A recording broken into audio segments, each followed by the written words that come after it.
안녕하세요. 권중근입니다. 정광훈 목사를 따르고 좋아하는 하나님의 자녀된 분들께 드리는 말씀 네 번째 시간입니다.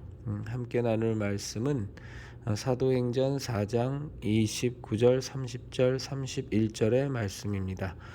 주여 이제도 그들의 위협함을 굽어보시옵고 또 종들로 하여금 담대히 하나님의 말씀을 전하게 하여 주시오며 손을 내밀어 병을 낫게 하시옵고 표적과 기사가 거룩한 종 예수의 이름으로 이루어지게 하옵소서 하더라. 빌기를 다음에 모인 곳이 진동하더니 무리가 다 성령이 충만하여 담대히 하나님의 말씀을 전하니라. 성령이 충만해지니 담대히 하나님의 말씀을 증거합니다. 이것은 전도의 메시지가 될 수도 있고 또 사도들이 모인 하나님의 사람들에게 성도들에게 주는 설교의 말씀도 될 수 있습니다. 요즘은 목사들이 이제 교회 단상에 올라가서 설교를 할 때 대부분 설교문을 다 만들어 갖고 오죠. 설교의 내용을. 그래서 처음부터 끝까지 미리 준비된 설교문을 강론하는 식으로 읽어주는 식으로 거기에 감정을 싣고 성령님의 충만함을 받아서 거기에 감정을 싣고 열심을 심어서 설교를 합니다. 이런 설교가 잘못됐다라고 얘기하기는 어렵지만 그렇게 단정적으로 말씀드리기는 어렵지만 저는 바람직하지는 않다고 봅니다.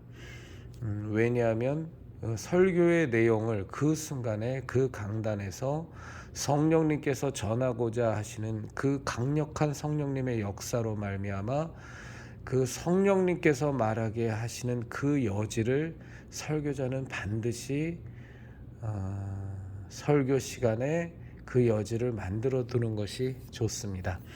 그래야 성령님께서 그 설교자를 충만하게 역사하셔서 그 시간에 그 환경 속에서 모인 무리에게 전하고자 하는 내용을 성령님께서 강권하여 전하실 수 있게 하는 그런 놀라운 성령님의 역사들이 나타나기 때문에 설교문을 처음부터 끝까지 완성 지어놓고 그것을 읽는 식으로 설교를 하는 것은 성령님의 역사를 본의 아니게 제한하는 그런 우를 범하기도 합니다.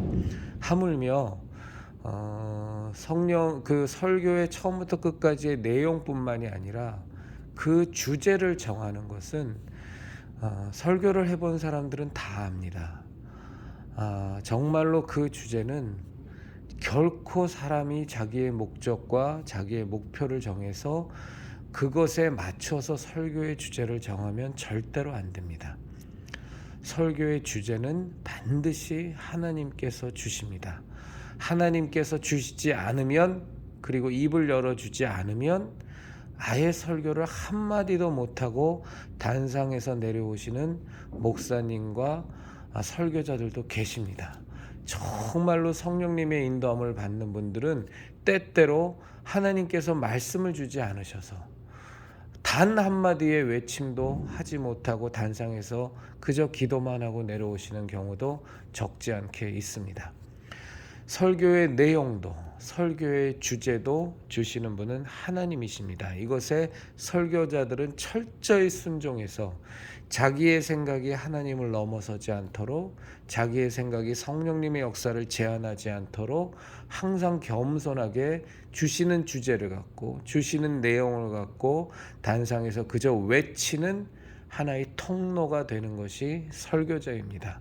이것은 목사가 아니라 목사 할아버지라도 절대적으로 지켜야만 하는 설교자의 불문율과도 같은 반드시 하나님이 주시는 주제로 반드시 성령님께서 역사하시고 그 입에 말씀을 주시는 주제로 성령은 항상 그 설교는 항상 열려져 있어야만 하는 것이 철칙입니다. 그런데 정광훈 목사는 이 설교의 기본적인 내용을 기본적으로 지켜야 되는 것을 다 완전히 무시합니다.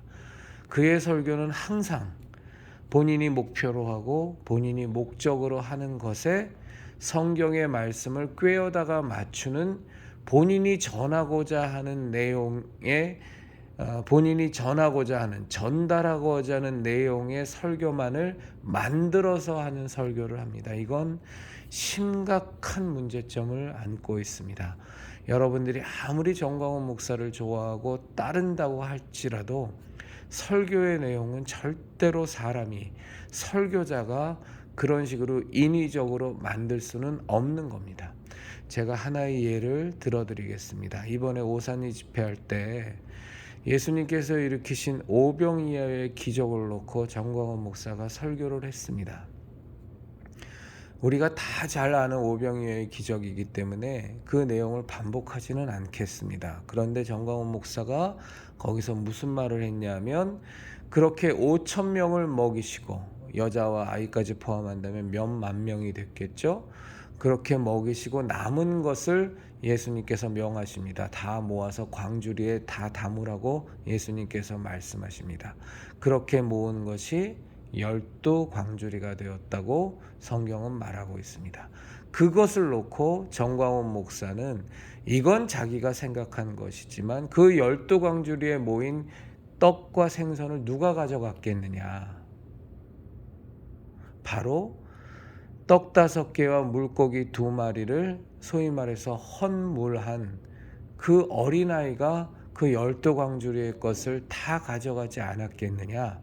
이건 물론 내 생각이지만 성경엔 나와 있지 않지만 그렇지 않았겠느냐 라고 정광훈 목사는 성경에 있지도 않은 내용을 본인의 목적과 목표에 맞춰서 그렇게 여러분들에게 전달했습니다. 그리고 정광훈 목사는 부연 설명을 했죠.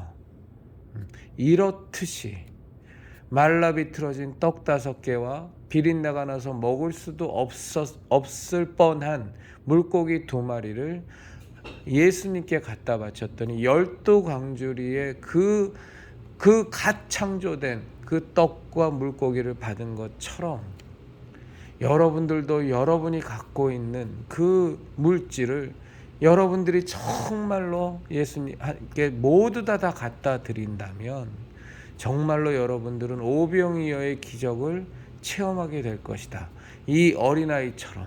그래서 12광주리가 넘는 그 12광주리나 되는 그 떡과 물고기를 받은 것처럼 여러분들도 여러분이 헌금한 그것과는 비교도 안 되는 어마어마한 보상을 받게 될 것이다 라고 정광훈 목사가 얘기했는데, 이렇게 설교를 하는 것은 죄악입니다.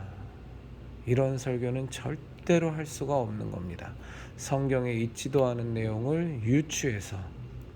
정광훈 목사가 요즘 1조 헌금, 교회 건축과 그 다음에 외부 활동을 하는 재단을 만들기 위해서 1조로 모금하겠다는 1조 헌금과 10,000만인 서명이라는 그 2가지 목표를 놓고 모든 설교를 거기에 맞춰서 다 꿰어 맞추는 설교를 하고 있습니다. 여러분, 이건 설교가 아닙니다. 이거는 본인의 목적과 목표를 이루기 위한 연설입니다. 정확하게 우리의 기독교 신앙의 의거에서 보면 이거는 죄악을 범하고 있는 겁니다. 이런 것을 설교라고 해서 여러분들에게 헌금을 강요하게 하고, 어린아이가 물고기 2마리와 떡 5개를 헌금했더니 12광주리를 받은 것처럼 설교하면서 여러분들의 주머니와 여러분들의 통장을 다 털어가는 것은, 이것은 명백한 죄악입니다. 그럼 정광훈 목사가 왜 자꾸 이렇게 설교하느냐, 왜 이런 목적성 목표성 설교를 하느냐, 이분은 이런 목적성 설교에 굉장히 익숙한 사람입니다. 평생을 부흥사로 살았기 때문에 부흥사의 설교라는 것은 설교의 내용을 원래 그 부흥회를 하는 그 교회의 당회장 목사하고 서로 협의를 합니다. 이번에 우리가 건축을 하니까 그것에 초점을 맞춰서 건축 헌금과 관련된 설교를 해주세요. 이번에 우리가 교인 수를 늘려야 되니까 전도를 하면 얼마나 복을 받을 수 있는지 그것에 맞춰서 설교를 해주세요. 그럼 거기에 맞춰서 사례를 받으면서 설교를 하는 것이 부흥사들의 역할입니다. 그래서 정광훈 목사는 이런 목적성 설교를 하는 것에 대해서 굉장히 익숙한 사람이고 굉장히 능통한 사람입니다. 그러나 이러한 설교는 하나님이 주신 설교도 아니고 하나님이 주신 말씀도 아니고 인위적으로 조작된 내용이고, 이런 설교는 죄악이고, 이런 성도는 성도들의 신앙을 유린하는 것이고, 이런 성도는 성도들의 그 순수한 신앙을 갖고 조롱하고 성도들의 신앙을 이용해 먹는 굉장히 악한 짓입니다.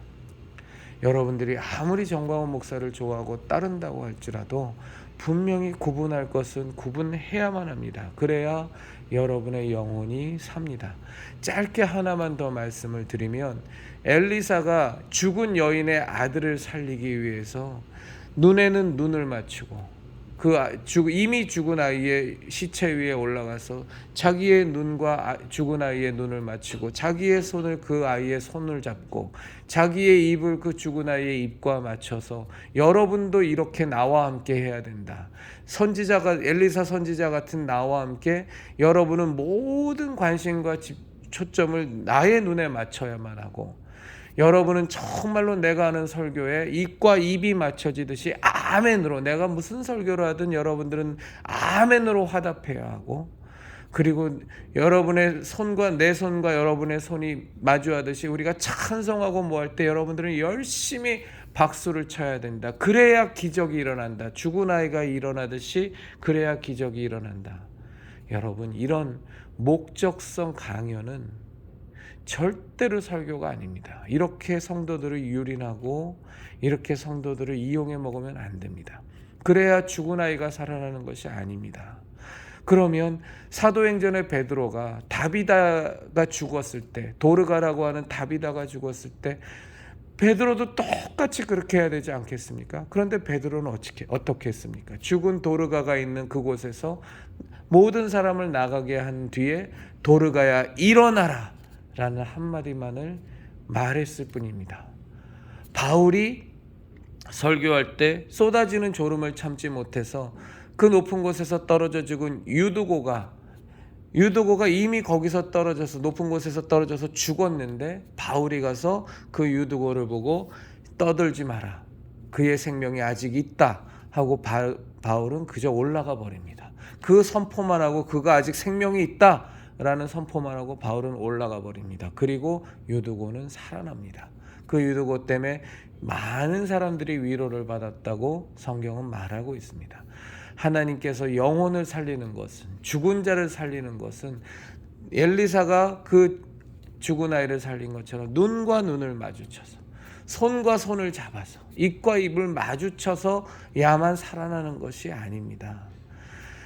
하나님의 사람들은 그 상황 속에서 어떻게 해야 이 영혼이 살아날 수 있는지에 대해서 하나님께서 분명히 그에게 말씀하여 주셨을 겁니다. 그리고 그에 순종하여 그 일을 행했을 뿐입니다. 어떤 때는 베드로처럼 일어나라 라고 외치기도 했고, 어떤 때는 바울처럼 떠들지 마라, 이에게 생명이 있다 하고 그냥 올라가 버리기도 하고, 엘리사처럼 그렇게 하기도 하는 겁니다.